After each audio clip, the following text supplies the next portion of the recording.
Abu Nawas menang lomba berburu.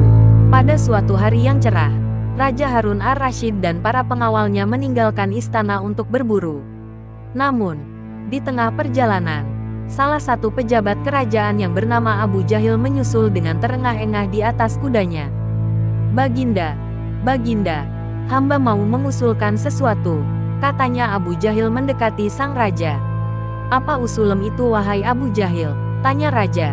"Agar acara berburu ini menarik dan disaksikan banyak penduduk, bagaimana kalau kita sayembarakan saja?"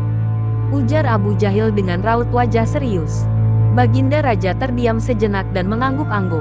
"Hamba ingin beradu ketangkasan dengan Abu Nawas, dan nanti pemenangnya akan mendapatkan sepundi uang emas.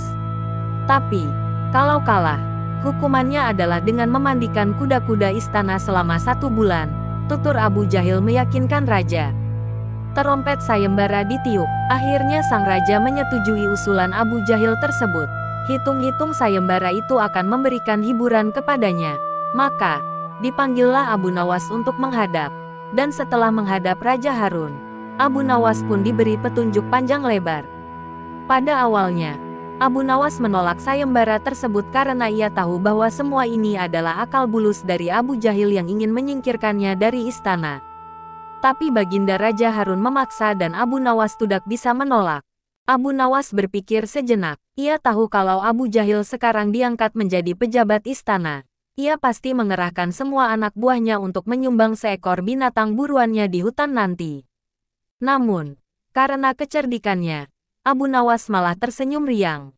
Abu Jahil yang melihat perubahan raut muka Abu Nawas menjadi penasaran dibuatnya. Batinnya berkata mana mungkin Abu Nawas bisa mengalahkan dirinya kali ini. Akhirnya, Baginda menggiring mereka ke tengah alun-alun istana. Raja dan seluruh rakyat menunggu. Siapa yang bakal menjadi pemenang dalam lomba berburu ini? Terompet tanda mulai adu ketangkasan pun ditiup.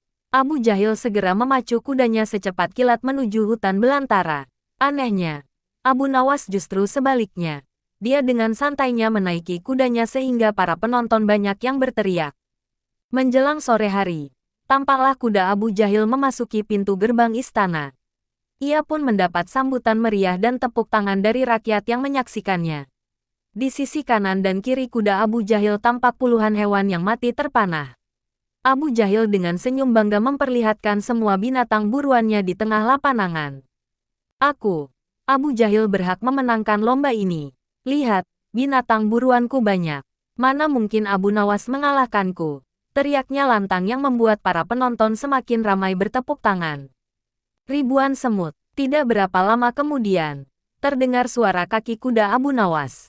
Semua orang mentertawakan dan meneriakinya karena Abu Nawas tak membawa satu pun binatang buruan di kudanya. Tapi, Abu Nawas tidak tampak gusar sama sekali. Ia malah tersenyum dan melambaikan tangan. Baginda Raja menyuruh kepada 2 orang pengawalnya maju ke tengah lapangan dan menghitung jumlah binatang buruan yang didapatkan 2 peserta tersebut. Dan kesempatan pertama, para pengawal menghitung jumlah binatang hasil buruan dari Abu Jahil.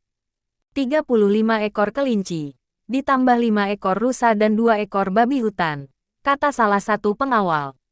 "Kalau begitu akulah pemenangnya karena Abu Nawas tak membawa seekor binatang pun," teriak Abu Jahil dengan sombongnya. "Tenang, tenang, aku membawa ribuan binatang.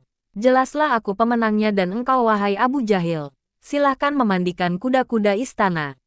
Menurut aturan lomba, semua binatang boleh ditangkap. Yang penting jumlahnya," kata Abu Nawas sambil membuka bambu kuning yang telah diisi dengan ribuan semut merah.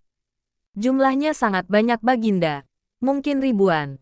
Kami tak sanggup menghitungnya lagi," kata pengawal kerajaan yang menghitung jumlah semut itu. Melihat kenyataan itu, Abu Jahil tiba-tiba saja jatuh pingsan. Baginda Raja tertawa terpingkal-pingkal dan langsung memberi hadiah kepada Abu Nawas. Kecerdikan dan ketulusan hati pasti bisa mengalahkan kelicikan.